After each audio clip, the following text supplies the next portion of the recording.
રાષ્ટ્ર જાગરણ 108 કુંડી ગાયત્રી મહાયજ્ઞ કાર્યક્રમની પૂર્ણાહુતિ। રાષ્ટ્ર જાગરણ 108 કુંડી ગાયત્રી મહાયજ્ઞ કાર્યક્રમ અંતર્ગત આજે ચોથાના અંતિમ દિવસે 972 જેટલા દંપતીએ યજ્ઞ કાર્યનો લાભ લીધો।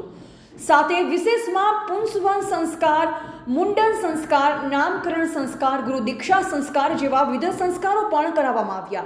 આજે લીમખેડા તાલુકાની વિવિધ શાળાના બાળકો પણ પંડિત શ્રી રામ શર્મા આચાર્યજીના જીવન કવન પ્રદર્શનીનું નિરીક્ષણ કરી ધન્યતા અનુભવી।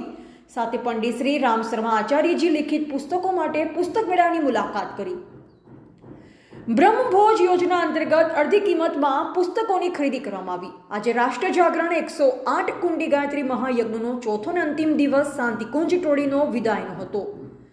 આયોજક કમિટી દ્વારા માન સન્માન સાથે હાર્દિક ભાવભરી વિદાય આપવામાં આવી। કર્મઠ સૌ પરિજન ભાઈઓ બહેનોનું શાંતિકુંજ પ્રતિનિધિઓ દ્વારા અભિવાદન કરવામાં આવ્યું। હનુમાન ટોળી યુવા મિત્રની કામગીરીને બિરદાવતા વિશેષ સન્માન કરવામાં આવ્યું। આજે અંદાજિત 12,000 જેટલા ભાઈઓ બહેનો યુવાનો બાળકોએ મહાપ્રસાદી ભોજનનો લાભ લઈ ધન્યતા અનુભવી હતી। કાર્યક્રમમાં તન મન અને ધનથી સહભાગી બનેલ સૌનો આયોજક કમિટીએ દિલથી ખૂબ જ અભિનંદન સાથે હાર્દિક આભાર વ્યક્ત કર્યો। રિપોર્ટર જગદીશ કોળી, લીમખેડા।